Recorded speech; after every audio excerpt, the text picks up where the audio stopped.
Andrew to receive six-figure payout to cover move. As part of relocation settlement, Andrew will receive a one-off payment to cover his move from Windsor to private accommodation in Sandringham, Norfolk, followed by the regular stipend to prevent him from overspending in his new life. As a commoner, Andrew Mountbatten Windsor is reportedly in line for a hefty six-figure sum and an annual payment as part of his relocation settlement after being ousted from the Royal Lodge. The former Prince Andrew is set to receive a one-off payment to facilitate his move from Windsor to private lodgings in Sandringham, Norfolk, followed by a regular allowance to prevent him from overspending in his new life as a commoner, according to The Guardian. This annual stipend, privately funded by King Charles, is said to be worth several times more than his £20,000 a year Navy pension, the newspaper reports. News of this payout emerges amidst claims that the decision to strip Andrew of his honours and titles was influenced by the Queen's concerns about this impact on her work with sex abuse victims. The Daily Telegraph suggests that Camilla was deeply disturbed by Andrew's association with paedophile financier Jeffrey Epstein and felt the ongoing scandal was hindering her public duties. The Queen, who has long supported survivors of sexual assaults and domestic abuse, was recently revealed in a new book to have fought off a man who groped her in a train when she was a teenager. The Times also reported that Andrew agreed to vacate Windsor after his ex-wife Sarah Ferguson made it clear that she would be leaving the property. Ferguson will not be relocating to Sandringham and will need to find her own residence. The King removed his younger brother's Prince and Duke of York titles in a dramatic announcement on Thursday evening, with Buckingham Palace emphasizing that both he and Camilla's sympathies lie with abuse survivors. The statement read, "Their Majesties wish to make clear that their thoughts and utmost sympathies have been, and will remain with, the victims and survivors of any and all forms of abuse.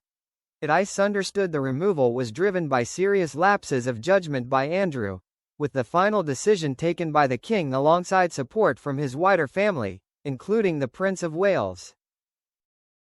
Earlier in October, it was revealed Andrew had agreed to cease using his titles but would keep his prince status and dukedom before the publication of the late Virginia Giuffre's memoirs, who had accused the former Duke of sexually assaulting her as a teenager. Andrew vehemently denies the allegations. The Daily Telegraph reported the Queen felt deeply uncomfortable about fronting anti-abuse campaigns, including domestic abuse charity Safe Lives, where she serves as patron, whilst Andrew remained in the public eye. The assault on Camilla during the 1960s was disclosed in the book, Power and the Palace, The Inside Story of the Monarchy and 10 Downing Street by Valentine Lowe, a former royal correspondent for the Times newspaper. The King's actions have effectively put an end to Andrew's public life, and he has also relinquished his 30-room Royal Lodge home in Windsor. He will relocate to the private Sandringham estate, although he may not depart until the new year. Sandringham in Norfolk is the traditional Christmas gathering spot for members of the royal family, and the delay ensures any potential encounter with Andrew over the festive period is avoided. There have also been a series of damaging newspaper allegations, including claims that Andrew attempted to enlist the Metropolitan Police to unearth dirt for a smear campaign against Ms. Giuffre. The force previously stated it is investigating the allegations after the Mail on Sunday newspaper alleged Andrew passed Ms. Giuffre's date of birth and social security number to his taxpayer-funded bodyguard in 2011 and asked him to investigate. The Public Accounts Committee has already confirmed it is writing to the Crown Estate, effectively Andrew's landlord, and the Treasury asking for further information about the prince's lease, which sparked public outrage when it was revealed he was paying a peppercorn rent. King Charles' actions are already producing results, as Prince Andrew's name has been removed from the official roll of the peerage, meaning his Duke of York title will no longer be used in an official capacity.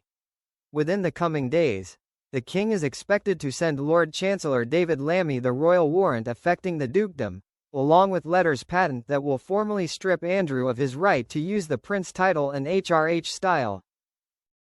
Andrew withdrew from public duties in 2019 following his catastrophic Newsnight interview regarding his association with Jeffrey Epstein, and as a non-working royal he does not serve as a counselor of state, who can stand in for the monarch during overseas official visits or illness.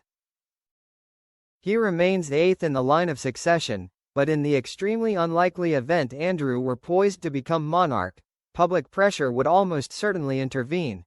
However, there have been demands to introduce legislation preventing any possibility, no matter how remote, of him ascending to the throne. York Central MP Rachel Maskell said Parliament should find time to remove Andrew from the line of succession, stating, "I don't think these things will take a lot of time.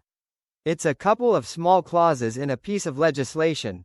Downing Street confirmed there were no plans for legislative changes when questioned about potentially making it simpler to strip peerages in future or remove Andrew from the line of succession.